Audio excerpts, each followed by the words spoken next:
আসসালামু আলাইকুম রহমতুল্লাহি ওবারাকাতুহ।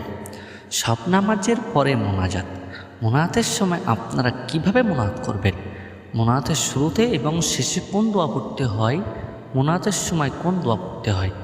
আপনি যদি মোনাজাতের শুরুতে এবং শেষে যদি একটি দোয়া পড়তে ভুলে যান, তাহলে মহান আল্লাহ তাআলা রব্বুল আলামিন আপনার মোনাজাতটাকে ফিরিয়ে দেবেন, কবুল করবেন না। তাই জন্য সকলে সাবধান। মোনাজাতের সঠিক নিয়ম যদি আপনি না জানেন, তাহলে আপনি পস্তাবেন, আপনার মোনাজাতটা বিফলে চলে যাবে। তাই জন্য সকল মুসলমান ভাই ও বোনেদের কাছে আমি আন্তরিক রিকোয়েস্ট করে বলবো, এই ভিডিওটি আপনারা অবশ্যই শেষ পর্যন্ত দেখবেন। যে সকল ভাই এবং বোনেরা এই চ্যানেলে নতুন আছেন, অবশ্যই চ্যানেলটিকে সাবস্ক্রাইব করবেন, লাইক কমেন্ট শেয়ার করতে ভুলবেন না, কারণ আজকের ভিডিওটা অত্যন্ত গুরুত্বপূর্ণ হতে চলেছে। আপনারা ভিডিওটি প্রথম থেকে শেষ পর্যন্ত ওয়াচ করুন, না হলে বুঝতে পারবেন না। তাহলে আমি আগে আপনাদের মাঝে আলোচনা করব মোনাজাতের সময় আমরা কোন দোয়াগুলো পাঠ করব। আরবিতে কিছু দোয়া পাঠ করতে হবে, তার মধ্যে সর্ব উল্লেখযোগ্য দোয়াটি হলো রব্বানা আতিনা ফিদ দুনিয়া হাসানাতাও ওয়া ফিল আখিরাতি হাসানা ওয়া কিনা আযাবান নার।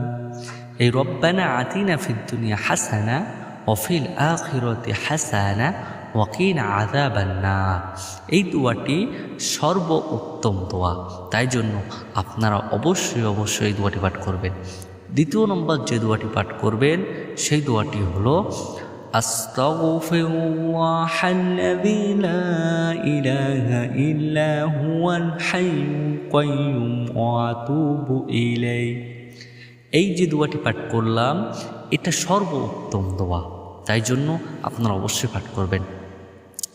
এবার যে দোয়াটি পাঠ করব, সেই দোয়াটি হলো অবশ্যই এই দোয়াটি যখন নবী ইউনুস আলাইহিস সালাম মাছের পেটে চলে গিয়েছিলেন, তখন এই দোয়াটি পাঠ করেছিলেন।